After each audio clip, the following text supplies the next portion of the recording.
Hello friends, आप सब कैसे हैं। आई होप आप सब बहुत ही अच्छे होंगे और स्वस्थ भी होंगे। मेरा नाम है ब्रिजेश कुमार और आप देखना शुरू कर चुके हैं कोर्सेस पॉइंट यूट्यूब चैनल, जो कि एमएड एंट्रेंस की तैयारी के लिए जाना जाता है। हम लोग दोस्तों सॉल्व कर रहे हैं राम मनोहर लोहिया अवध विश्वविद्यालय एमएड प्रवेश परीक्षा 2024 का PYQ previous year question paper हम लोग सॉल्व कर रहे हैं। इसकी एक क्लास अपलोड हो चुकी है दोस्तों।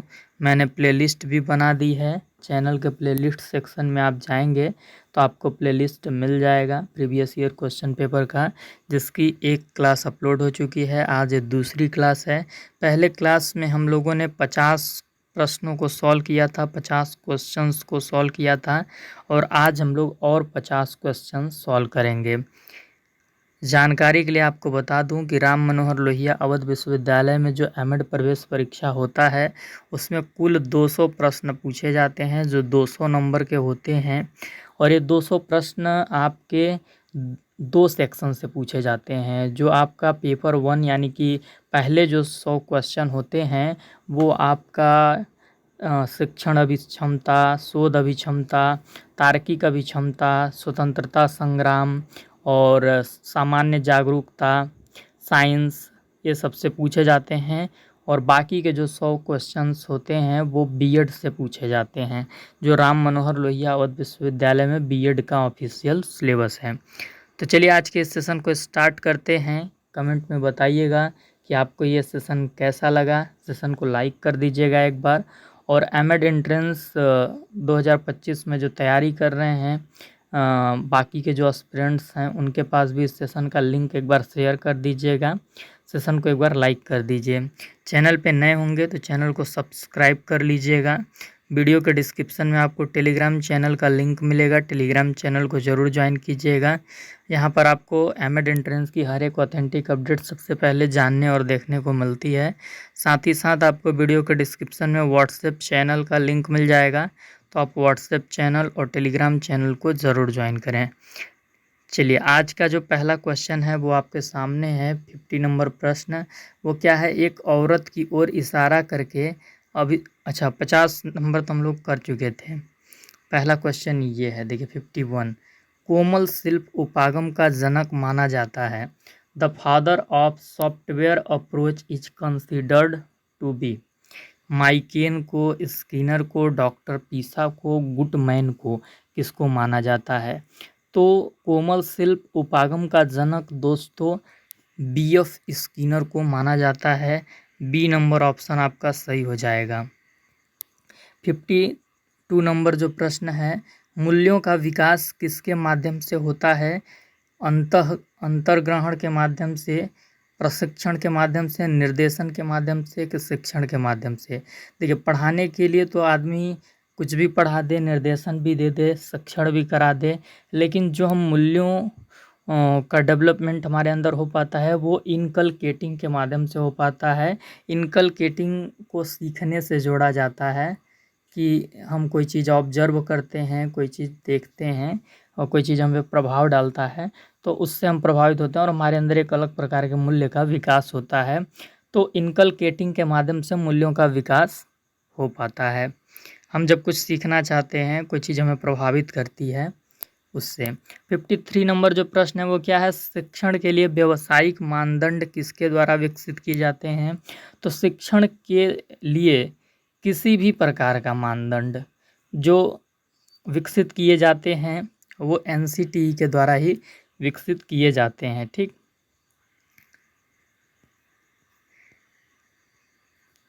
54 नंबर प्रश्न, रेगिस्तान में मरीचिका एक उदाहरण है।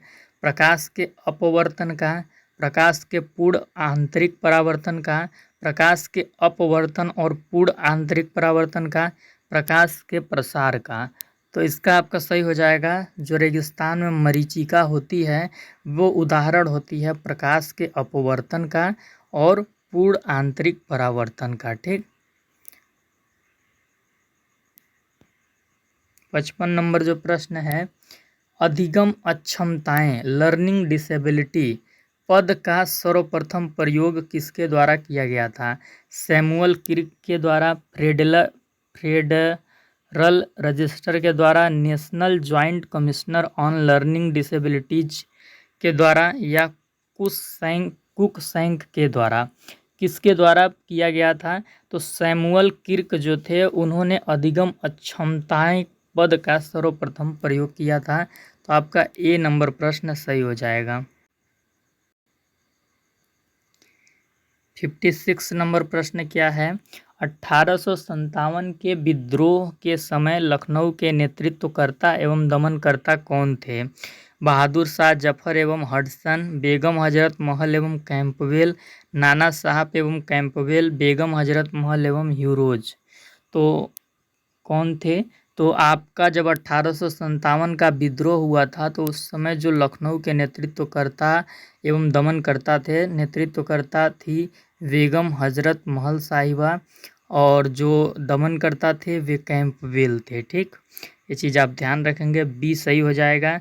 57 नंबर जो प्रश्न है, निर्देश के दौरान या उससे पहले किए गए मूल्यांकन को इस प्रकार जाना जाता है। तो देखिए, जब निर्देशन दिया जा रहा हो यानी कि जब कोई चीज़ पढ़ाया जा रहा हो, शिक्षण किया जा रहा हो, उसी दौरान अगर मूल्यांकन किया जाता है या फिर निर्देशन देने से पहले मूल्यांकन किया जाता है, तो सेशन से पहले या फिर सेशन के ड्यूरिंग में मूल्यांकन किया जाता है तो उसको फॉर्मेटिव असेसमेंट बोलते हैं, रचनात्मक मूल्यांकन बोलते हैं।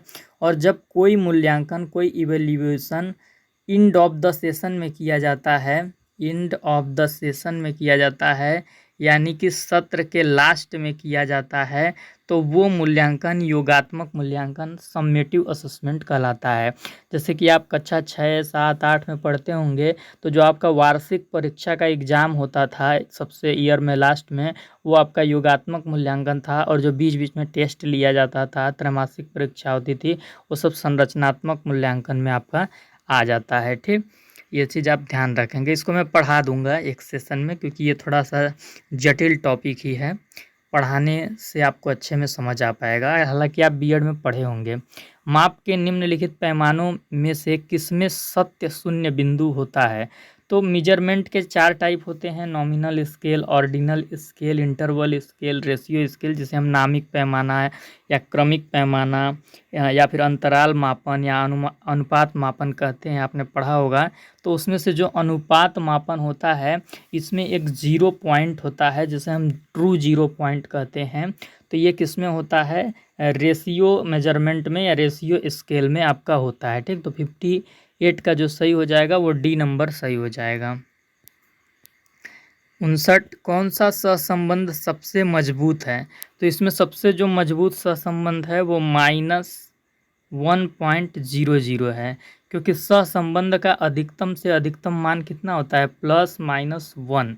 अगर माइनस में 1 है तो यानी कि दोनों चर क्या होंगे? एक दूसरे के विपरीत गुण को दर्शाएंगे। और अगर अगर +1 का मान है तो जो दोनों चर हैं वो समान गुण दिखाएंगे। ठीक, तो ये चीज़ आप समझिए।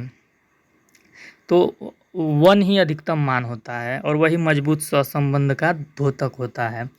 क्वेश्चन नंबर जो 60 है, निम्नलिखित में से कौन सा गांधीवादी पाठ्यक्रम से संबंधित है? तो गांधी जी बेसिक शिक्षा की बात करते थे जिसको नई तालीम के रूप में जाना जाता है। उसमें वो क्या कहते थे कि शिक्षा हस्तशिल्प आधारित होना चाहिए, कि बच्चे अपने हाथ से कुछ करके सीखें और शिक्षा ऐसी हो कि उस शिक्षा से बच्चों का जो आर्थिक बोझ है वो भी कम हो, उनके परिवार का, बच्चों का। बच्चा अपना एजुकेशन का खर्चा अपनी शिक्षा से ही निकाल ले। तो इस प्रकार के शिक्षा की बात करते थे। तो यानी कि वो को करिकुलम पाठ्यक्रम की बात भी करते थे, यानी सहसंबंधित पाठ्यक्रम की बात करते थे कि कोर्स के अलावा जो बाकी की गतिविधियां होती हैं वो भी होनी चाहिए उसमें शामिल। उद्योग केंद्रित पाठ्यक्रम होना चाहिए कि बच्चा कुछ सीखे, मैंने बताया ना कि जीविका अपने शिक्षा का वो वहन कर सके उस शिक्षा से। क्रिया केंद्रित पाठ्यक्रम होना चाहिए, हैंड्स का प्रयोग हो, साइकोमोटर डोमेन एक्टिव हो। तो इस प्रकार के शिक्षा की बात करते थे। तो पूछा गया है कौन सा गांधीवादी पाठ्यक्रम से संबंधित नहीं है? तो मुख्य पाठ्यक्रम जैसा कोई टर्म गांधीवादी शिक्षा दर्शन में नहीं मिलता है। ठीक, क्वेश्चन नंबर 61 तो आपका जो 60 का सही हो जाएगा वो ए सही हो जाएगा। ठीक, क्वेश्चन नंबर जो 61 है वो क्या है, किसे दिव्यांगजनों के खेलों के जनक के रूप में जाना जाता है। तो आपके लुडविग गुटमैन को दिव्यांगजनों के खेलों के जनक के रूप में जाना जाता है। कार्ल रोजर्स गलत हो जाएगा, क्लिफोर्ड मॉर्गन गलत हो जाएगा, लेस्ली न्यू गलत हो जाएगा। 62 क्या है, 4:12 पर दोनों सुइयों के बीच में कितनी डिग्री का कोण बनेगा। 80 डिग्री, 90 डिग्री, 54 डिग्री, 120 डिग्री। तो जब भी आपके पास इस प्रकार का क्वेश्चन आएगा, कोण निकालने के लिए आएगा, और वो भी 4:12 पर दोनों सुइयों के बीच में, 4 वाली सुई घंटे के पास रहेगी और 12 वाली मिनट के पास सुई रहेगी।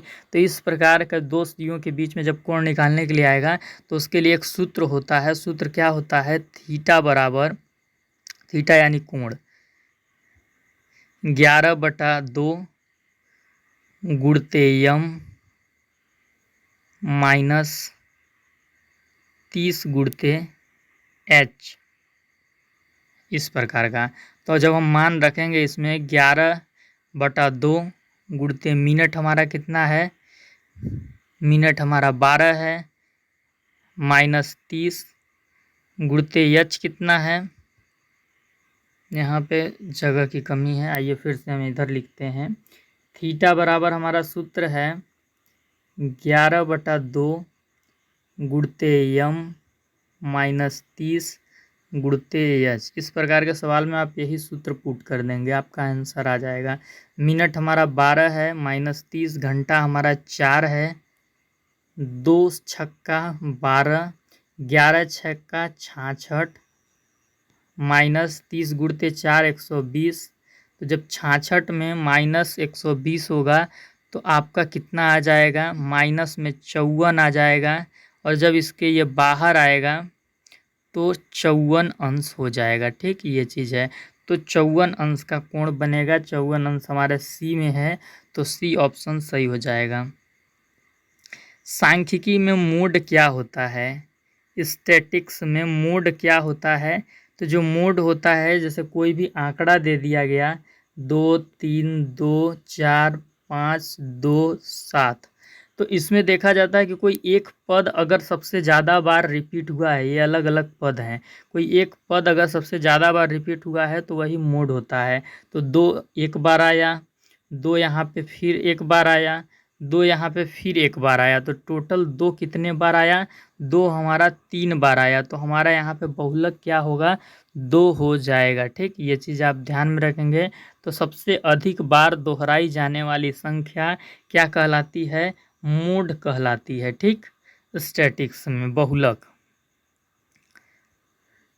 64 नंबर प्रश्न क्या है, निम्नलिखित में से किसके पास मुक्त दूरस्थ शिक्षा पाठ्यक्रमों को मान्यता देने का नियामक प्राधिकरण है, यानी अधिकार है।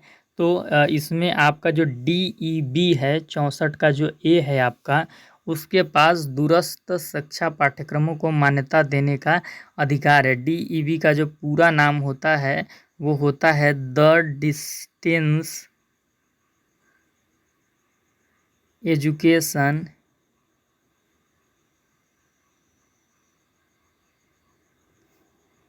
ब्यूरो। इसका जो मुख्य कार्यालय है वो दिल्ली में है। ठीक, ये चीज़ आप इसके बारे में छोटी सी जानकारी ध्यान रखेंगे। जो आपका 65 नंबर प्रश्न है, नेशनल सिस्टम ऑफ एजुकेशन किसकी रचना है। तो ये रचना है आपकी श्री अरविंदो की। किसकी रचना है, श्री अरविंदो की ये रचना है। और इसका जो आप अगर देखेंगे गूगल पे या फिर ऐसे, तो इनकी जो बुक का नाम है ये इस प्रकार से है, अ सिस्टम ऑफ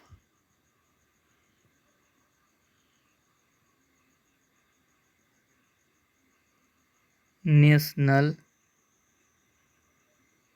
एजुकेशन। और ये कब आई थी, ये आई थी 1921 में। ठीक, ये चीज़ वहीं आप नोट डाउन कर सकते हैं। डॉक्टर एनी बेसेंट की सबसे प्रसिद्ध पुस्तक का नाम, डॉक्टर एनी बेसेंट के सबसे प्रसिद्ध पुस्तक का नाम क्या है? न्यू इंडिया,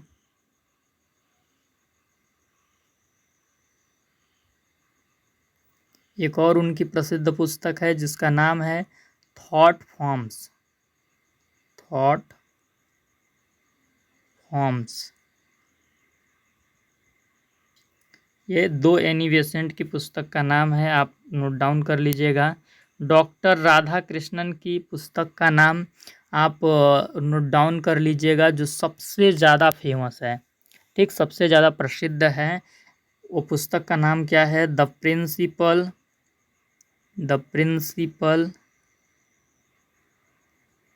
उपनिषद।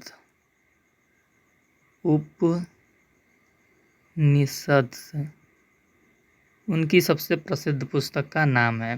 टैगोर की सबसे प्रसिद्ध पुस्तक का नाम आप नोट डाउन कर लीजिएगा। रविंद्रनाथ टैगोर की सबसे जो प्रसिद्ध पुस्तक है उसका नाम है गीतांजलि। गीतांजलि, ठीक। 66 नंबर जो प्रश्न है, शैक्षिक समाजशास्त्र का जनक किसे कहा जाता है?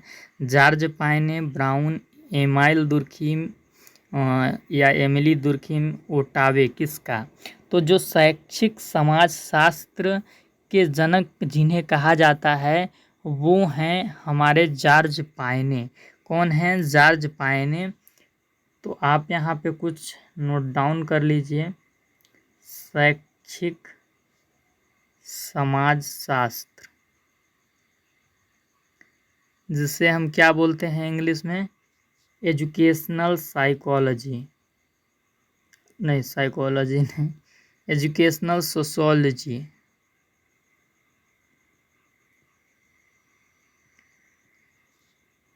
इसके जनक बोला जाता है किसे? डॉक्टर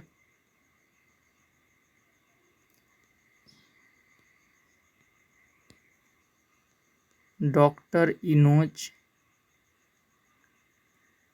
जॉर्ज पाइने। शैक्षिक समाजशास्त्र का मतलब ये होता है, जो डॉक्टर जॉर्ज पाइने थे, डॉक्टर जॉर्ज पाइने, उन्होंने क्या किया था कि शिक्षा में समाज शास्त्रीय दृष्टिकोण को अपनाया था। जब हम शिक्षा के अंदर समाजशास्त्र के सिद्धांतों को अप्लाई करते हैं तो उसे कहते हैं शैक्षिक समाजशास्त्र। तो इन्होंने शिक्षा में समाजशास्त्रीय दृष्टिकोण को अपनाया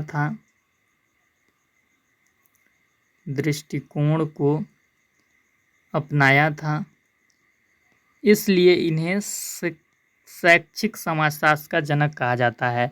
जब हम शिक्षा के अंदर समाजशास्त्र के जो सिद्धांत हैं, जो समाजशास्त्र के मान्यताएं हैं, उनको अप्लाई करते हैं, इम्प्लीमेंट करते हैं, तो इसी को क्या बोला जाता है? शैक्षिक समाजशास्त्र बोला जाता है। इसके लिए एजुकेशनल सोशियोलॉजी टर्म का प्रयोग किया जाता है और इसका जो श्रेय जाता है इस चीज़ का, वो डॉक्टर जॉर्ज पाइने को जाता है। उन्होंने ही इस चीज़ के लिए सबसे पहले काम किया था, ठीक। ये चीज़ आप ध्यान में रखेंगे तो इसका जो सही उत्तर हो जाएगा वो आपका क्या हो जाएगा? ए आपका हो जाएगा, ठीक। जो जॉर्ज पाइने का जीवन काल है वो भी आप नोट डाउन कर सकते हैं। इनका जो जन्म हुआ था वो 1877 1877 में हुआ था और ये जब दुनिया छोड़कर गए थे वो डेट है 1953, ठीक। ये भी चीज़ आप नोट डाउन कर लीजिएगा। इसके बाद एक और महत्वपूर्ण चीज़ है इसमें। महत्वपूर्ण चीज़ क्या है? एक हमारे एमाइल दुर्खीम भी हैं या एमिली दुर्खीम, जिस प्रकार से बोला गया है। तो इन्हें किसका जनक बोला जाता है? इन्हें शिक्षा का समाजशास्त्र का जनक बोला जाता है। शिक्षा का समाजशास्त्र का जनक बोला जाता है। शिक्षा का समाजशास्त्र के लिए हम इंग्लिश टर्म क्या यूज करते हैं? इंग्लिश टर्म हम इसके लिए यूज करते हैं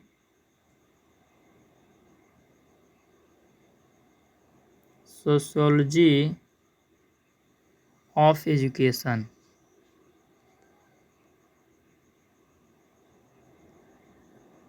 शिक्षा का समाजशास्त्र। अब देखिए, शिक्षा का समाजशास्त्र हम किसे कहते हैं? जो हमारी शिक्षा है या शिक्षा व्यवस्था है, उसका क्या प्रभाव पड़ता है हमारे समाज के ऊपर। शिक्षा का क्या प्रभाव पड़ता है समाज के ऊपर, शिक्षा क्या योगदान देती है हमारे समाज को, शिक्षा का जो आउटकम्स होता है वो सोसाइटी में किस प्रकार से देखने को मिलता है। तो ये सारी चीज़ों को बोला जाता है शिक्षा का समाजशास्त्र। तो जो सोशियोलॉजिस्ट थे, जो कि ये बताए कि शिक्षा का क्या प्रभाव पड़ता है समाज पे, शिक्षा किस तरीके से कंट्रीब्यूट करती है सोसाइटी के लिए, तो और शिक्षा क्या नज़रिया देती है समाज को, इन सब पे काम करने वाले व्यक्ति थे एमाइल दुर्खीम। और इसीलिए इनको शिक्षा का समाजशास्त्र का जनक या सोशियोलॉजी ऑफ एजुकेशन के फादर के रूप में जाना जाता है। जो दुर्खीम का जीवन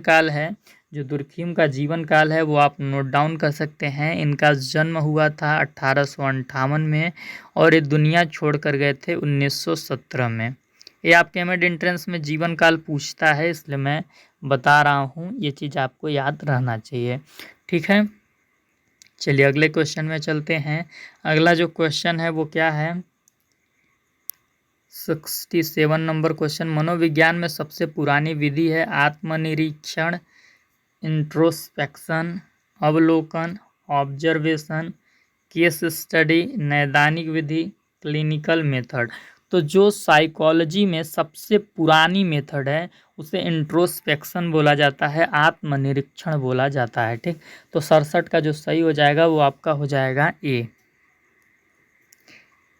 68 नंबर प्रश्न क्या बोल रहा है? कौन सा दर्शन आचरण के 5 सिद्धांत सत्य, अस्तेय, अहिंसा, ब्रह्मचर्य, अपरिग्रह पर विश्वास करता है? कौन सा दर्शन है जो आचरण के रूप में 5 चीज़ों की बात करता है? वो बोलता है कि सत्य, अस्तेय, अस्तेय का मतलब चोरी न करना, अहिंसा यानी किसी को दुख न पहुंचाना, हानि न पहुंचाना, शारीरिक या मानसिक किसी भी तरह के, ब्रह्मचर्य यानी किसी भी प्रेम मोह माया के चक्कर में न पड़ना, और अपरिग्रह, अपरिग्रह का मतलब आवश्यकता से अधिक किसी वस्तु का संग्रह न करना, धन वगैरह ये सब के चक्कर में, फालतू चीज़ों के चक्कर में न पड़ना। तो इस प्रकार के 5 आचरणों की बात कौन सा दर्शन करता है? तो इस प्रकार के 5 आचरणों की बात जैन दर्शन करता है। ये चीज़ आपको ध्यान रखना है, ठीक ना। अस्तेय का मतलब होता है चोरी न करना, चोरी न करना। अपरिग्रह का क्या मतलब होता है? अपरिग्रह का मतलब होता है आवश्यकता से अधिक किसी वस्तु का संग्रह न करना, किसी वस्तु का संग्रह न करना, यानी बहुत ज़्यादा धन वन इकट्ठा करके न रखना सात पुश्तों के लिए, वो सारी चीज़ें और इलीगल विधि से ये सब न करना। ठीक, बौद्ध दर्शन में आचरणों की जब बात होती है तो बौद्ध दर्शन के आचरण अष्टांग मार्ग को बोला जाता है, जो दुखों के निवारण के लिए भगवान बुद्ध ने बताए थे। 8 प्रकार के मार्ग, सम्यक वचन, सम्यक संकल्प, सम्यक समाधि, ये सब सम्यक दृष्टि जिसमें आते हैं, तो वो अष्टांग मार्ग बौद्ध दर्शन के आचरण होते हैं। ठीक, वैदिक दर्शन के क्या आचरण होते हैं? तो वैदिक दर्शन के आपके आचरण 4 होते हैं। कौन कौन से होते हैं? नोट डाउन कर लीजिए। धर्म, अर्थ, काम, मोक्ष। धर्म यानी अपने कर्तव्यों का पालन करना ईमानदारी के साथ। अर्थ यानी वही चीज़ कि इतना धन कमाना कि कोई अतिथि आ जाए, आप बीमार पड़ जाएं तो उसके लिए आप सक्षम हो और आप सही रास्ते से धन कमाएं। अर्थ के अंदर ये है। काम क्या? कि आप काम वासना पे नियंत्रण रखें, जो यौन इच्छा होती है उसको लेकर आप अपनी नैतिकताओं का हनन न करें, किसी के साथ यौन संबंध न बनाएं, किसी के भी साथ। जो आपकी धर्म पत्नी होंगी या जो आपके धर्म पति होंगे उनके साथ आप संबंध में जाएं, ये चीज़। और जब आप ऐसा करते हैं, अपने कर्तव्यों का ईमानदारी से पालन करते हैं, सही तरीके से आप धन कमाते हैं और उतना ही धन कमाते हैं जितना आपके लिए ज़रूरी है, धन का संग्रह नहीं करते हैं, काम वासना पे आप नियंत्रण करते हैं, यानी किसी के साथ यौन संबंध में आप पार्टिसिपेट नहीं करते हैं, जो आपने जिससे विवाह किया है उसी से आप अपना वो करते हैं, तो तभी जाके आपको मोक्ष की प्राप्ति होती है, ठीक ना, ये चीज़ है। और अंततः जो आपका लक्ष्य होना चाहिए वो मोक्ष होना चाहिए, आत्मसिद्धि का लक्ष्य होना चाहिए। तो इस प्रकार की चीज़ों की बात वैदिक दर्शन करता है, ठीक। इस्लाम दर्शन के क्या आचरण होते हैं, तो इस्लाम धर्म में 5 स्तंभ की बात होती है। किसकी बात होती है? 5 पिलर्स की बात होती है, 5 स्तंभ की बात होती है इस्लाम धर्म के अंदर। और वो 5 स्तंभ कौन से हैं? तो वो 5 स्तंभ आपके हैं, पहला है विश्वास, दूसरा है आपका प्रार्थना, तीसरा है दान, चौथा है उपवास, पांचवा है हज। हज इसमें यात्रा को बोला जाता है, जब मक्का मदीना है सब जाते हैं, अगर मैं गलत नहीं हूँ तो। विश्वास यानी खुदा में विश्वास होना, प्रार्थना जो 5 वक्त की नमाज पढ़ते हैं, दान यानी ज़कात देना, अगर मैं गलत नहीं हूँ तो, उपवास यानी व्रत वगैरह रहना, जो रमज़ान वगैरह में वो लोग रहते हैं। तो ये चीज़ें हैं, ठीक ना। क्योंकि मैं हिंदू धर्म का हूँ तो मुझे उतने डिटेल में जानकारी नहीं है, लेकिन जो मैंने पढ़ा है NCERT में, इतिहास में, समाजशास्त्र में, उसके अनुसार मैं आपको बता रहा हूँ, ठीक। ये चीज़ें हैं। 69 नंबर प्रश्न क्या बोल रहा है? PM विश्वकर्मा योजना को लागू करने वाला भारत का पहला केंद्र शासित प्रदेश कौन है? लद्दाख है, पुडुचेरी है, जम्मू कश्मीर है कि दादर नगर हवेली है? तो जम्मू और कश्मीर एक ऐसा केंद्र शासित भारत का प्रदेश है जो PM विश्वकर्मा योजना को सबसे पहले अपने यहाँ लागू किया था। अब आपको ये भी जान लेना चाहिए कि PM विश्वकर्मा योजना की शुरुआत कब हुई थी। इसकी शुरुआत कब हुई थी? तो PM विश्वकर्मा योजना की जो शुरुआत हुई थी वो 17 सितंबर 2023 को हुई थी। किस अवसर पे हुई थी? तो विश्वकर्मा जयंती के अवसर पर की गई थी। किसके द्वारा की गई थी? गवर्नमेंट ऑफ इंडिया, भारत सरकार के द्वारा की गई थी। इसके अंतर्गत लक्ष्य ये रखा गया था कि हम व्यावसायिक शिक्षा को बढ़ावा देंगे, अधिक से अधिक युवाओं को कौशल देंगे, ठीक। ये चीज़, इसका पूरा नाम होता है प्रधानमंत्री विश्वकर्मा योजना। जैसे कोई ITI के शिक्षण संस्थान है तो वहाँ पर इस प्रोजेक्ट को अलग तरीके से इम्प्लीमेंट किया जाएगा। तो इस तरीके की चीज़ें इसमें शामिल थी। 70 क्या है? 2040 कैलेंडर का 2040 का कैलेंडर फिर से कब दोहराया जाएगा? 2075 में, 2068 में, 2065 में, 2058 में? तो आपको ध्यान रखना है कि जो वर्ष होते हैं वो 2 प्रकार के होते हैं। एक तो आपका होता है सामान्य वर्ष। सामान्य वर्ष किसे कहते हैं? जिसमें आपका फरवरी 28 दिन का होता है। एक होता है आपका लीप वर्ष। लीप वर्ष में जो फरवरी आपका होता है वो कितने दिन का होता है? 29 डेज का होता है। कितने दिन का होता है? 29 डेज का होता है। तो जो आपका 2040 है वो लीप वर्ष है। 2040 कैसा है? वो लीप वर्ष है। इसमें आपका जो फरवरी है वो 29 डेज का है। तो आपका जो लीप वर्ष होता है वो 28 साल में एक बार दोहराया जाता है। जो लीप वर्ष होता है वो 28 साल में एक बार दोहराया जाता है। 28 साल में एक बार दोहराया जाता है। तो हम क्या करेंगे? 2040 में 28 जोड़ देंगे तो हमारा आ जाएगा 2068। तो जो 2040 का कैलेंडर है वो 2068 में दोहराया जाएगा। ऑप्शन नंबर बी हमारा सही हो जाएगा। 71 प्रश्न क्या है? बारदोली सत्याग्रह कब और किसके द्वारा आरंभ किया गया था? तो बारदोली सत्याग्रह के जो कर्ता धर्ता हैं वो सरदार वल्लभ भाई पटेल हैं। 1928 में उन्होंने इसको आरंभ किया था। फ्रंटियर गांधी के नाम से किसे जाना जाता है? 72 नंबर प्रश्न है। तो फ्रंटियर गांधी यानी कि गांधी के रूप में ही किसे जाना जाता है? यानी कि जब स्वतंत्रता संग्राम चल रहा था उस समय गांधीवादी दर्शन से कोई व्यक्ति जो बहुत ज़्यादा प्रभावित था या अपने को गांधी जी की तरह ही जीना पसंद करता था। जैसे गांधी जी जीते थे, जो गांधी जी का दर्शन था उसी में रंगा हुआ जो व्यक्ति था वो आपका था खान अब्दुल गफ्फार खान।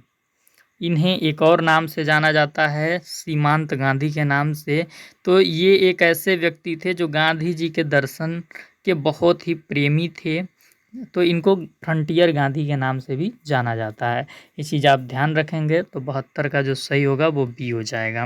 ये हर बार एमएड एंट्रेंस एग्जाम में पूछा जाता है, अलग अलग यूनिवर्सिटी में इम्पोर्टेंट प्रश्न है।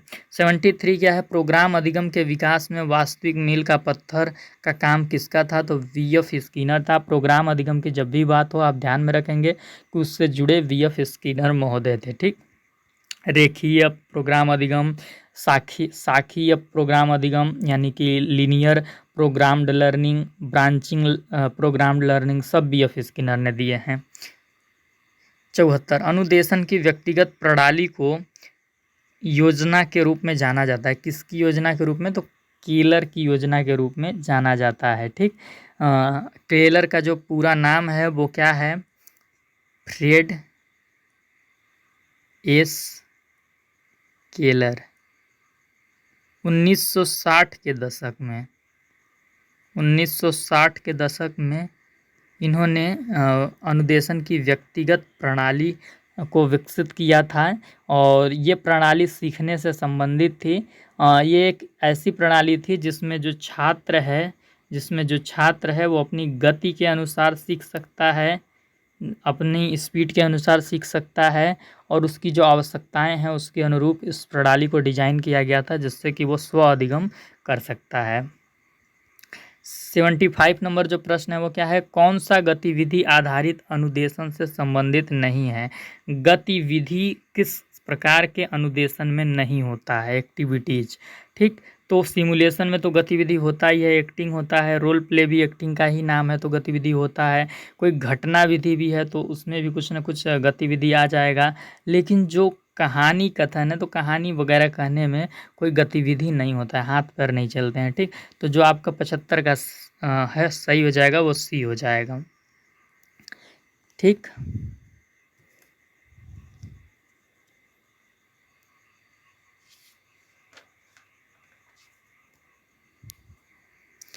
प्रत्यक्ष अधिगम को प्रोत्साहन देने के लिए निम्नलिखित में से कौन सी विधि सर्वाधिक उपयुक्त होगी। टीम शिक्षण विधि, परियोजना विधि, उदाहरण सहित व्याख्यान, परिचर्चा विधि। तो कौन सा विधि, प्रोजेक्ट मेथड जो आपका होता है, परियोजना विधि, उसमें प्रत्यक्ष अधिगम के लिए बच्चों को प्रोत्साहन मिल पाता है क्योंकि इसमें जो बच्चे होते हैं वो सारे चीज़ों अपने से ही वो करते हैं, एकदम ग्रास रूट पे जाके वो काम करते हैं। तो जो प्रोजेक्ट मेथड है वो सही हो जाता है। टीम शिक्षण विधि में क्या है कि कई टीचर आएंगे और बच्चों को पढ़ाएंगे, एक टीचर के जगह 2-3 टीचर आएंगे बच्चों को पढ़ाएंगे, तो ये प्रत्यक्ष ज्ञान नहीं होगा।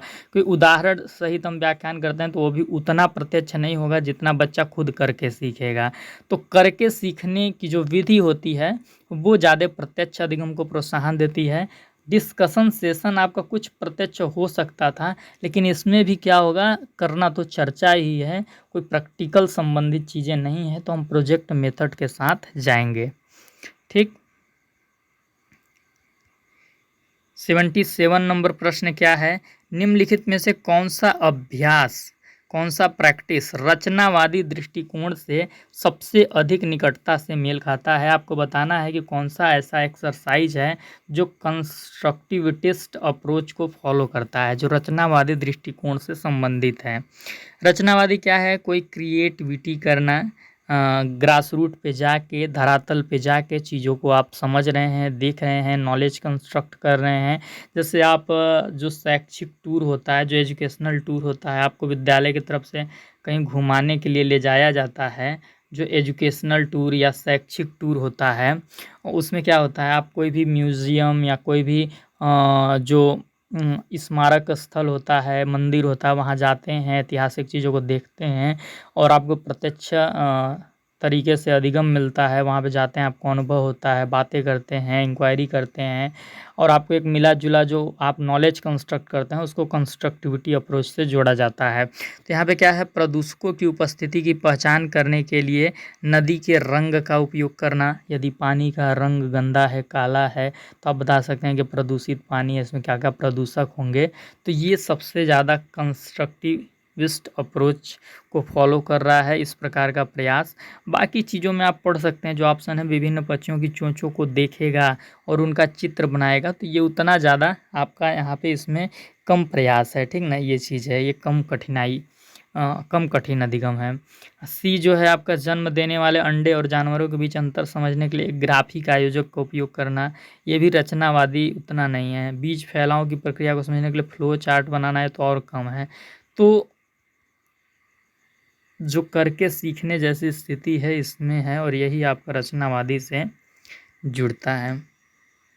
78 क्या है, लखनऊ समझौता कब हुआ था? तो लखनऊ समझौता आपका हुआ था बच्चों, आपका लखनऊ समझौता 1916 में हुआ था। और लखनऊ जो समझौता है वो आपका क्या कब हुआ था? 29 दिसंबर 1916 को हुआ था। किस प्रकार का यह समझौता था? तो ये समझौता जो हुआ था INC और AIML के बीच में हुआ था। INC यानी भारतीय राष्ट्रीय कांग्रेस और AIML यानी अखिल इंडियन मुस्लिम लीग के बीच में हुआ था, ठीक। ये चीज़ आप समझेंगे। और इस समझौता का श्रेय किसको जाता है? ये समझौता कराने का, ये संधि कराने का जो श्रेय जाता है बाल गंगाधर तिलक को जाता है और एनी बेसेंट जी को जाता है, ठीक। ये समझौता क्यों हुआ था? तो आप समझ सकते हैं कि 1908 का समय था, 1908 से जो कांग्रेस पार्टी थी उसका बड़ी बुरा हाल हो गया था। उससे जो उग्रवादी नेता थे या जो गरम दल के नेता थे वो अलग हो गए थे, मोहम्मद अली जिन्ना अलग हो गए थे। तो उसके बाद कांग्रेस क्या थी, कमज़ोर पड़ गई थी। और जब 1916 समय आया तो 1915 से ही कोशिश होने लगी थी कि अब हम लोगों को फिर से मिल के काम करना होगा। तो जो इंडियन मुस्लिम लीग के संस्थापक थे मोहम्मद अली जिन्ना और भारतीय राष्ट्रीय कांग्रेस के जो अंबिका प्रसाद चरण, ये सब जो नेता थे उसमें वो सब कोशिश किए कि अब हम लोग मिलकर कंधे से कंधे मिला के जो राष्ट्रवादी आंदोलन है उसको गति देंगे। और जो आपसी मतलब हम लोगों के आपसी जो मनमुटाव है, जो एक दूसरे को लेकर हिचक है, उसको भूल कर राष्ट्र के लिए साथ में आते हैं, देश को आज़ाद कराने में अपनी भूमिका को वो कराते हैं, सुनिश्चित कराते हैं। तो इस प्रकार का जो समझौता हुआ वो लखनऊ पैक्ट के नाम से जाना जाता है और इस पैक्ट का श्रेय बाल गंगाधर तिलक, एनी बेसेंट को जाता है।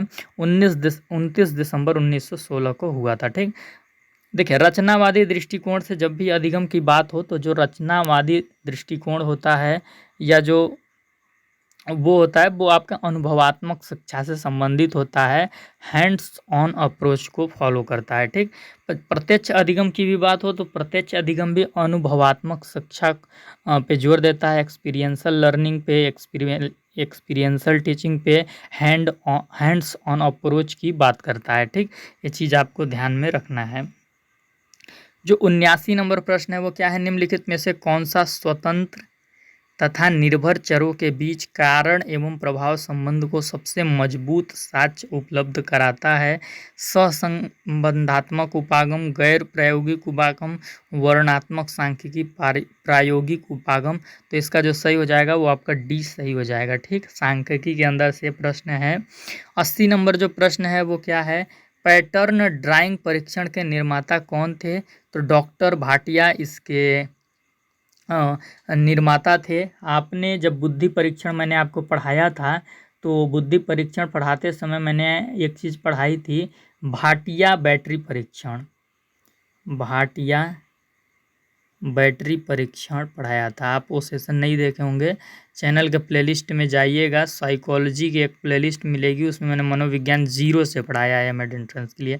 तो भाटिया बैटरी परीक्षण का ही हिस्सा है ये पैटर्न ड्राइंग परीक्षण। और ये जो आपका पैटर्न ड्राइंग परीक्षण है वो आपका अशाब्दिक बुद्धि परीक्षण है। कैसा परीक्षण है? अशाब्दिक बुद्धि परीक्षण, वर्बल का यूज़ नहीं होता है। और ये व्यक्तिगत रूप से भी इसे प्रायोजित किया जा सकता है, समूह में भी प्रायोजित किया जा सकता है। ये चीज़ आप ध्यान रखेंगे। 81 नंबर जो प्रश्न है इसका जो आंसर हो जाएगा सृजनात्मकता का आपका टोरांस हो जाएगा, और आपका वैज्ञानिक विश्लेषणात्मक का फ्रायड हो जाएगा। बुद्धि का द्विकारक सिद्धांत आजकल ही मैंने पढ़ाया था, स्पीयरमैन हो जाएगा। प्रक्षेपण तकनीक जुड़ी है रोरसा बुद्धि परीक्षण से, ठीक। तो इसका जो सही आंसर आपका हो जाएगा वो ए का पहला हो जाएगा, बी का तीसरा हो जाएगा, सी का दूसरा, डी का चौथा, सी नंबर सही हो जाएगा। विकास संबंधी गांधी जी के 3 जो यश हैं वो हैंड, हर्ट, हेड होते हैं, ठीक। Hand, heart, head. Psychomotor domain से जुड़ा होता है हैंड, और आपका इफेक्टिव डोमेन से जुड़ा होता है या भावनात्मक से जुड़ा होता है हर्ट, और जो हेड होता है वो आपका कॉग्निटिव डोमेन या फिर संज्ञानात्मक से जुड़ा होता है। 83 नंबर जो प्रश्न है, अधिगम में अभ्यास पर सर्वाधिक महत्व देने वाला सिद्धांत है थॉर्नडाइक का अधिगम सिद्धांत, पावलोव का अधिगम सिद्धांत, स्किनर का अधिगम सिद्धांत, हल का अधिगम सिद्धांत। तो थॉर्नडाइक का अधिगम सिद्धांत अभ्यास पर अधिक बल देता है। इनके हम सिद्धांत का प्रयास एवं त्रुटि के सिद्धांत के नाम से भी जानते हैं। Trial and error theory of learning, प्रयास एवं त्रुटि का सिद्धांत। तो अभ्यास पर सर्वाधिक महत्व देने वाले थॉर्नडाइक महोदय हैं, ठीक। Pavlov classical conditioning of learning का थ्योरी दिए हैं। वह रेखा चित्र जिसमें संचयी आवृत्तियों को प्रदर्शित किया जाता है कहलाता है संचयी आवृत्ति बहुभुज, डी नंबर सही हो जाएगा। कौन सी अवस्था क्यों उम्र से संबंधित है? वह कौन सी बच्चों की अवस्था है जिसमें बच्चे बहुत क्यों क्यों करके सवाल पूछते हैं, ये क्यों है, ये ऐसा है तो क्यों है। तो देखेंगे जो प्रारंभिक बाल्यावस्था के बच्चे होते हैं, जो 2 से 6 साल की उम्र में बच्चे आते हैं, वो किसी भी चीज़ को देख के ना सिर्फ क्यों ही पूछते हैं, ये क्यों है, क्या है, कैसे है, मतलब उनको कोई मतलब नहीं, बस उनको जानना है, बड़ी क्रियोसिटी उनमें होती है उस उम्र में, ठीक ना। तो ये आपका सही हो जाएगा। जो 86 नंबर प्रश्न है वो क्या है, चंद्रयान 3 लैंडिंग स्थल को किस नाम से जाना जाएगा? शिव शक्ति पॉइंट, शिव भक्ति स्थल, काशी पॉइंट, महाकाल स्थल। तो जो 86 का आपका सही हो जाएगा शिव शक्ति पॉइंट के नाम से जाना जाएगा। शिक्षक छात्रों में सामाजिक और नैतिक मूल्यों का संचार कर सकते हैं मूल्यों पर लेक्चर देके, इंटरैक्टिव कार्यक्रम दिखाकर, पाठचर्या गतिविधियों की अधिकता से, ठीक ना। जितना को करिकुलर एक्टिविटीज होगी जिस स्कूल में, उतना ही ज़्यादा बच्चे सामाजिक और नैतिक मूल्यों उसको सीख पाएंगे, उनमें वो चीज़ इनकलकेट हो पाएगा। 88 नंबर जो प्रश्न है वो क्या है, निम्नलिखित में से किसमें लक्षित उद्देश्य संबंधी विशिष्टीकरण को अनिवार्य समझा जाएगा? यानी कि कोई उद्देश्य हमने लक्षित किया, यानी कि निर्धारित किया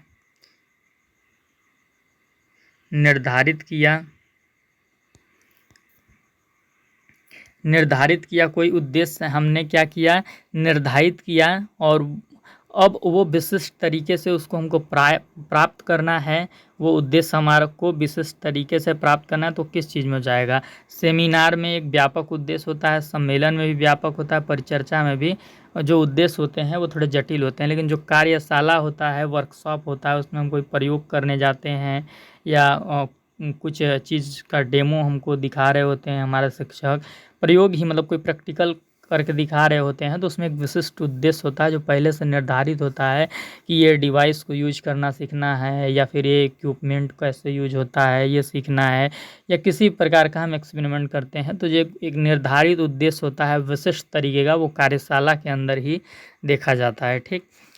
89 नंबर प्रश्न क्या है, मान लीजिए एक शिक्षक के रूप में आप अपने छात्रों को सार्वजनिक भाषण यानी कि पब्लिक स्पीच देना आपको उनको सिखाना है, पब्लिक स्पीच।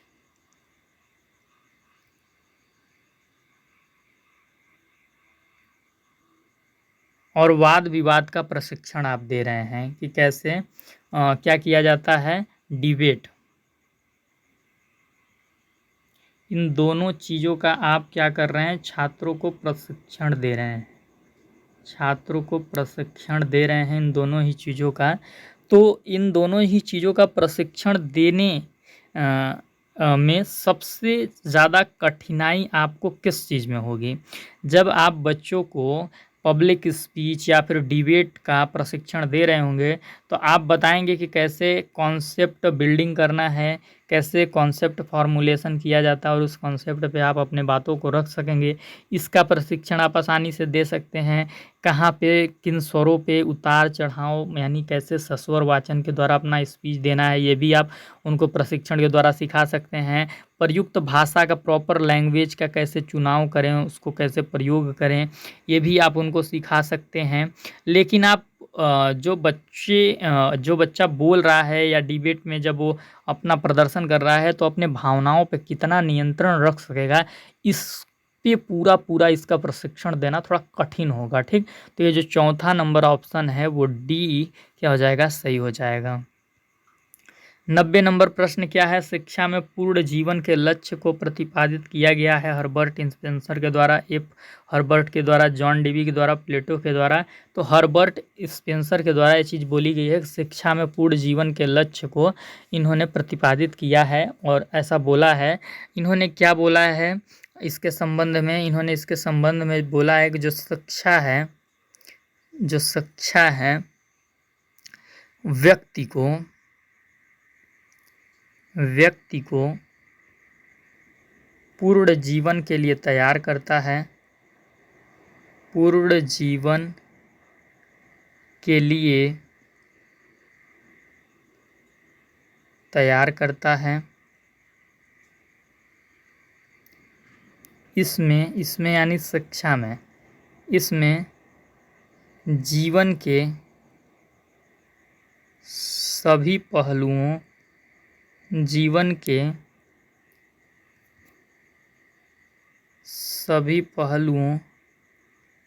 का विकास शामिल है, ठीक? ये चीज़ तो यानी जो हर्बर्ट स्पेंसर थे वो क्या बोलते थे कि शिक्षा के द्वारा हमें शारीरिक विकास करना है, शिक्षा के द्वारा ही नैतिक विकास करना है, शिक्षा के द्वारा ही मानसिक विकास करना है, शिक्षा के द्वारा चारित्रिक और सारी चीज़ों बौद्धिक सभी चीज़ों का विकास होना चाहिए। तो शिक्षा में पूर्ण जीवन के लक्ष्य को, शिक्षा पूरे जीवन का लक्ष्य है कि पूरा जीवन वो जो शिक्षा उसको मिली है उसके द्वारा वो अपने पूरे जीवन में निर्वहन कर पाएगा, बिता पाएगा, चुनौतियों को फेस कर पाएगा। तो इस प्रकार का लक्ष्य हर्बर्ट स्पेंसर बताते हैं, ठीक? कुछ जॉन डेवी भी इसी प्रकार की बातें करते हैं। जॉन डेवी महोदय क्या बोलते हैं?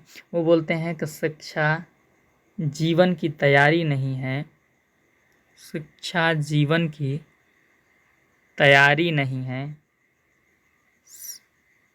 बल्कि यह अपने आप में ही जीवन है, बल्कि यह अपने आप में जीवन है। यानी ज्ञान की खोज करना, ज्ञान की खोज में लगे रहना, ज्ञान से प्रेम रखना, ज्ञान के प्रति एक आकर्षण का भाव होना, यही एक अपने आप में जीवन है। और शिक्षा जीवन की तैयारी नहीं है। बोलते हैं शिक्षा मतलब हम इसलिए नहीं प्राप्त कर रहे हैं कि ये अपने जीवन को की तैयारी के लिए हम प्राप्त करें, बल्कि हम शिक्षा के क्षेत्र में है, यही हमारा जीवन है। मतलब ये इनका जो स्टेटमेंट है शिक्षा के प्रति एक खास मोहब्बत को दर्शाता है, एक खास लक्ष्य को दर्शाता है। जो व्यक्ति शिक्षा के लिए जीना चाहता है, शिक्षा के लिए मरना चाहता है। तो मैंने आपको पहले भी कई सेशंस में बताया होगा कि जो जॉन डेवी हैं पश्चिमी दार्शनिक के रूप में मेरी पहली पसंद हैं और ये मेरे जीवन का कोर लाइन है। मैं आज आप लोगों के लिए कुछ कर पाता हूँ, कुछ क्लासेस अपलोड कर पाता हूँ या आप लोगों को कुछ मार्गदर्शन कर पाता हूँ, तो इसी स्टेटमेंट ने मेरे जीवन को बहुत प्रभावित किया है। और इसी के कारण मैं मेरे जो जीवन का आखिरी जो पल है, आखिरी जो क्षण है, इसको भी मैं शिक्षा के बीच में ही रहकर गुजारना चाहता हूँ, ठीक ना? तो इस प्रकार की बातें हैं। मैं आपको वही पढ़ाऊँगा जॉन डेवी का शैक्षिक दर्शन, और बहुत ही शिद्दत के साथ पढ़ाऊँगा। ऐसा पढ़ाऊँगा कि आप उसे फिर भूल नहीं पाइएगा, ठीक? निम्नलिखित में से कौन सा शुरुआती शिक्षक की सफलता के लिए सबसे महत्वपूर्ण कारक है? 91 नंबर प्रश्न का पूछा जा रहा है कि एक शिक्षक है, तो सबसे फर्स्ट सक्सेस उसकी किस रूप में देखी जाएगी? यानी शुरुआती सफलता का जो कारक होगा, वो सबसे पहला कारक क्या होगा?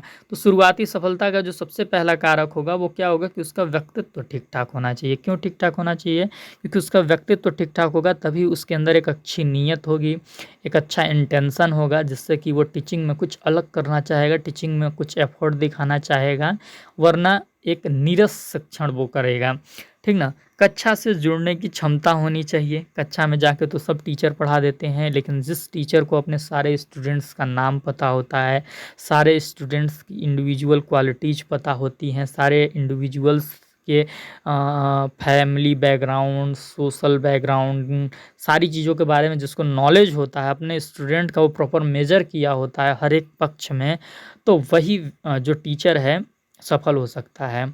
वही अच्छा टीचर कहला सकता है, बेहतर शिक्षक के रूप में उसको जाना जाएगा। तो एक शिक्षक की जो शुरुआती सफलता होती है, उसका जो पहला कारक होता है, वो ये होता है कि पहले तो उसका व्यक्तित्व ठीक होना चाहिए। और व्यक्तित्व की जब हम बात कर रहे होते हैं, जब ये हम टर्म पर्सनैलिटी आपके सामने यूज़ कर रहे होते हैं, तो मतलब ये नहीं कि व्यक्ति का कद अच्छा हो, दिखने में गोरा हो, चिकना हो, बाल अच्छे हों, घने हों, ये सब नहीं।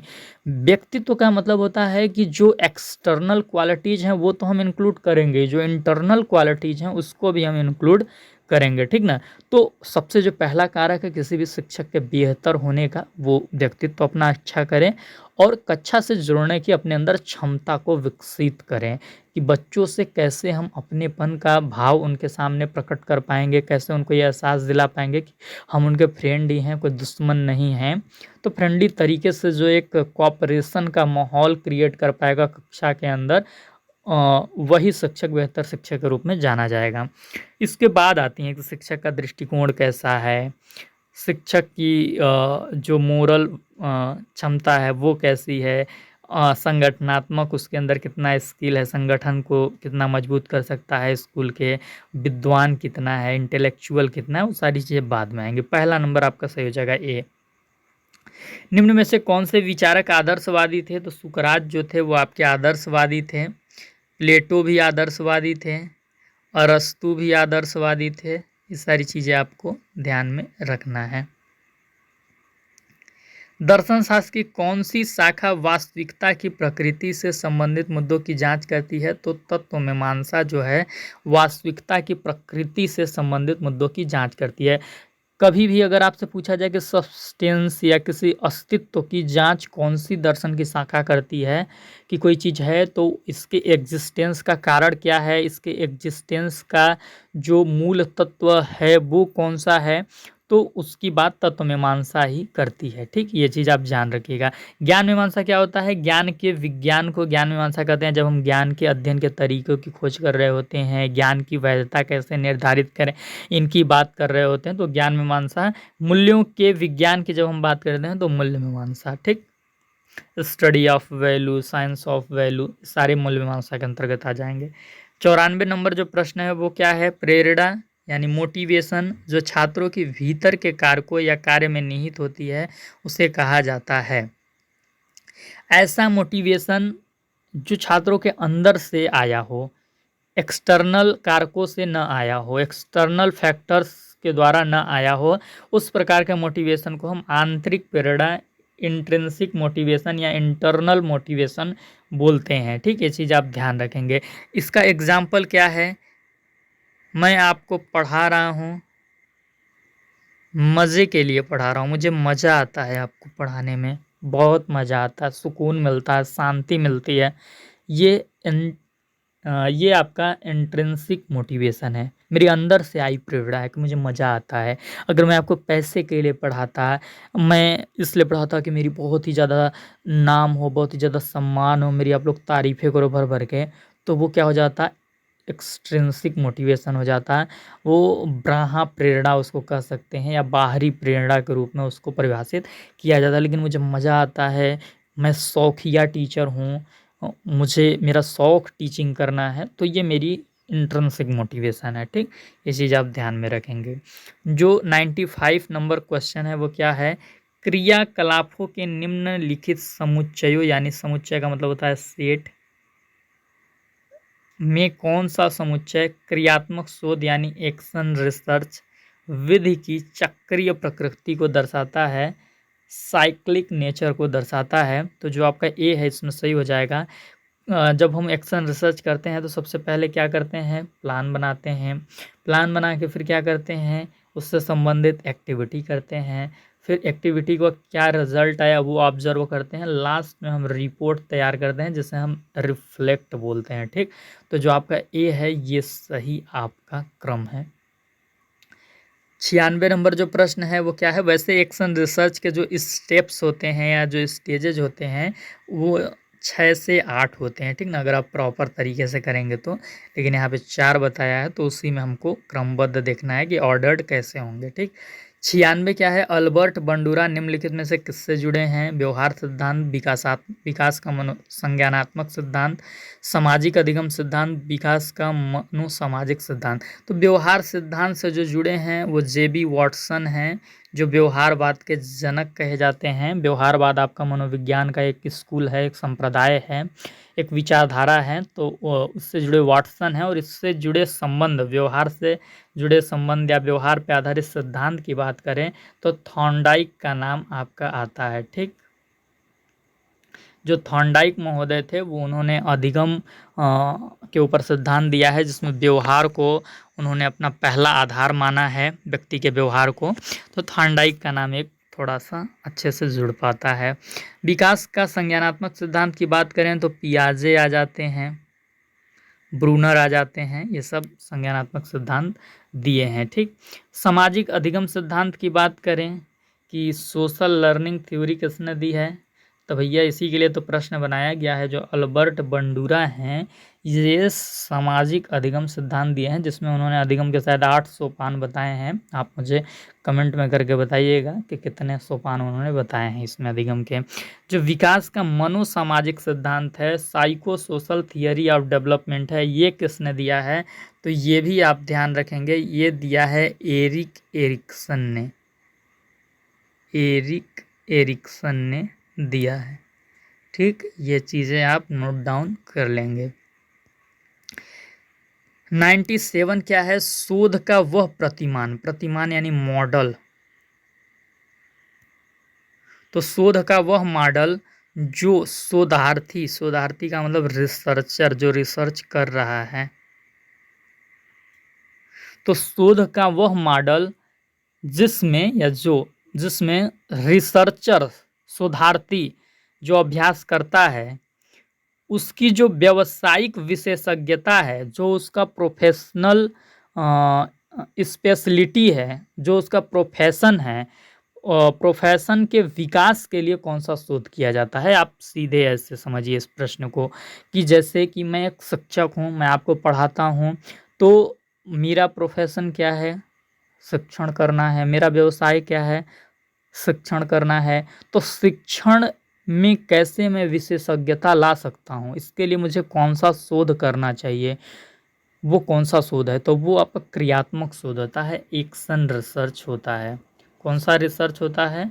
एक्शन रिसर्च होता है। ये रिसर्च क्या करता है कि किसी व्यक्ति के प्रोफेशन को विकसित होने में या उसमें विशिष्टता लाने में मदद करता है। कोई व्यक्ति विशिष्ट बनना चाहता है, अपने आप को एक्सपोर्ट करना चाहता है किसी एक फील्ड में, तो उसके लिए उसको उस फील्ड में एक्शन रिसर्च करने की आवश्यकता होती है। ठीक, तो इसका जो सही उत्तर है वो आपका बी हो जाएगा। इसमें अगर आप कुछ नोट करना चाहें तो आप नोट कर सकते हैं, ये आपके मैं सहूलियत के लिए नोट करा दे रहा हूँ। आप हेडिंग डालिए क्रियात्मक शोध का। देखिए, मेरा सेशन जब भी देखा कीजिए तो मैं आपको सलाह देता हूँ कि एक कॉपी पेन लेके बैठा कीजिए, क्योंकि मैं आपको कुछ ना कुछ पॉइंट बताते हुए चलता हूँ, एक ओवरव्यू बताते हुए चलता हूँ। जो क्रियात्मक शोध होता है उसमें जो शोधकर्ता होता है, जो रिसर्चर होता है, अपने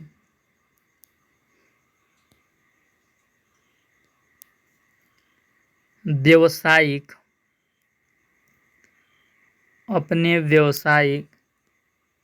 क्षेत्र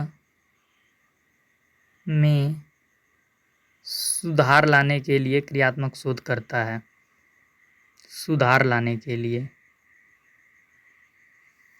ठीक, जैसे कि अगर मुझे अपने शिक्षण को और बेहतर करना है तो मैं शोध करूँगा कि मेरी शिक्षण में क्या कमी है और उस कमी को मैं कैसे सुधार सकता हूँ। इसके लिए मैं क्रियान्वयन करूँगा, मतलब अपनी जो हाइपोथेटिकल जो हाइपोथेसिस हमने क्रिएट किए रहेंगे उसको इम्प्लीमेंट करेंगे, उसका प्रिपरेशन डिज़ाइन बनाएंगे और फिर हम ऑब्जर्व करेंगे कि वो उसके रिजल्ट क्या आए और फिर रिपोर्ट तैयार करेंगे, ठीक ना। तो उससे मेरे शिक्षण में सुधार आ सकता है। तो जो क्रियात्मक शोध होता है इसमें जो रिसर्चर होता है अपने व्यावसायिक क्षेत्र में सुधार लाने के लिए करता है। दूसरा क्या होता है, यह व्यावसायिक दक्षता किसी प्रोफेशन में मास्टर होने के लिए और स्पेशलिस्ट होने के लिए सहायक होता है, विशिष्टता में सहायक है। एग्जाम्पल, शिक्षक इस प्रकार का रिसर्च कर सकता है। कोई सुपरवाइजर है किसी फैक्ट्री का, वो कर सकता है कि उसके जो मज़दूर हैं वो क्यों नहीं अच्छे से काम कर रहे हैं, समय पे कंपनी पे क्यों नहीं आते हैं, या जो प्रोडक्शन है वो क्यों कम हो रहा है। तो उससे संबंधित वो क्या कर सकता है, एक्शन रिसर्च कर सकता है, जिससे जो उसका जॉब होगा, जो उसका प्रोफेशन होगा उसमें वो विशिष्ट हो पाएगा, वो उसको मास्टरी हासिल हो पाएगी, वो अपने कर्तव्यों को, अपने रोल को अच्छे से प्ले कर पाएगा। ठीक, ये चीज़ होता है। इसी में एक चीज़ आप ये भी ध्यान रखिएगा कि जो मौलिक शोध होता है, जो फंडामेंटल रिसर्च होता है, इसमें क्या होता है कि कोई भी चीज़ इन्वेंशन किया जाता है, कोई भी नए चीज़ों का सिद्धांत का निर्धारण करने के लिए इस प्रकार का शोध किया जाता है। तो इसमें विषय की विशेषज्ञता होना चाहिए कि जो इस शोध को कर रहा है उसकी सब्जेक्ट स्पेशलिटी है कि नहीं, वो जिस क्षेत्र में शोध करने जा रहा है उस क्षेत्र का विशेषज्ञ होना चाहिए। और किसी क्षेत्र का हमें विशेषज्ञ होना है, इसके लिए एक्शन रिसर्च किया जाता है। ठीक, तो दोनों में बहुत ही मुख्य अंतर है, आप इस चीज़ को ध्यान रखिएगा। निम्नलिखित में से कौन सा संगति का माप है। इसमें पूछा जा रहा है कि ऐसा मेजरमेंट कौन सा है जो कंसिस्टेंसी के गुण को दर्शाता है। ऐसा मापन कौन सा है जिसमें कि कंसिस्टेंसी, निरंतरता का गुण दिखता है, कि अगर हम एक बार मापन किए तो उसका रिजल्ट भी 10 आया, दूसरी बार मापन किए उसका रिजल्ट भी 10 आया।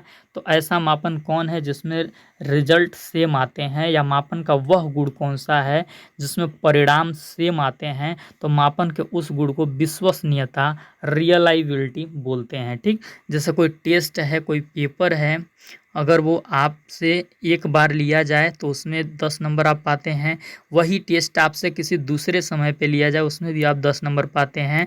तो इस प्रकार का जो परीक्षण होता है और इसका यह जो गुण होता है, इसे रियलाइबिलिटी या फिर हम विश्वसनीयता के नाम से जानते हैं। ठीक, तो इसका जो सही उत्तर हो जाएगा वो आपका डी हो जाएगा। 99 नंबर जो प्रश्न है वो क्या है, एक शोधकर्ता शहरी क्षेत्र में किसी विशेष राजनीतिक दल की संभावनाओं का अध्ययन करने में रुचि रखता है, अध्ययन के लिए कौन सा उपकरण पसंद करना चाहिए। देखिए समझिए, एक रिसर्चर है, मैं इसको एग्जाम्पल के माध्यम से आपको 2 मिनट में समझा देता हूँ। कोई एक रिसर्चर है, मान लीजिए कि वो एक पत्रकार है किसी टीवी चैनल का, और ये पत्रकार एक रिसर्च करना चाहता है कि किसी विशेष राजनीतिक दल का, तो मान लीजिए कांग्रेस की कितनी संभावनाएं हैं 2029 के चुनाव में जीतने की। इसके लिए जो वो रिसर्च करेगा उसमें किस टूल का उपयोग करेगा जिससे कि उसको डेटा मिल पाएगा, उत्तर मिल पाएगा। तो वो क्या करेगा कि जिस टीवी चैनल पे वो पत्रकार है उस टीवी चैनल पे वो एक प्रश्नावली अपलोड करेगा या प्रश्नावली साझा करेगा पब्लिक के साथ, और बोलेगा कि आप इस फलाने नंबर पे, इस फलाने मोबाइल नंबर पे या व्हाट्सएप नंबर पे आप मैसेज करके बताएं कि आपकी राय क्या है। और इसमें जब कई लोगों का राय आएगा उस प्रश्नावली से संबंधित, तो उस डेटा के थ्रू वो इस चीज़ के शोध में उसको सफलता मिलेगी कि कांग्रेस पार्टी के कितने आसार हैं कि 2029 में वो आ सकती है या नहीं आ सकती है। मैंने आपको समझाने के लिए उदाहरण दिया है, मैं कोई पार्टी विशेष से नहीं हूँ, इसके चक्कर में आप बिल्कुल ही ना पड़ें। ठीक है, जो पार्टी सत्ता में नहीं होती है मैं अक्सर उसी की बातें करता हूँ। ठीक है, ये चीज़ है। पियाजे के विकासात्मक अनुक्रम किस क्रम में चलते हैं? तो जो पियाजे ने आपको मैंने बताया कि विकास का संज्ञानात्मक सिद्धांत दिया था, उसमें उन्होंने जो सबसे पहला अवस्था बताया था वो संवेदी मोटर अवस्था बताया था, सेंसरी मोटर स्टेज, जिसे कि गत्यात्मक अवस्था हिंदी में बोलते हैं।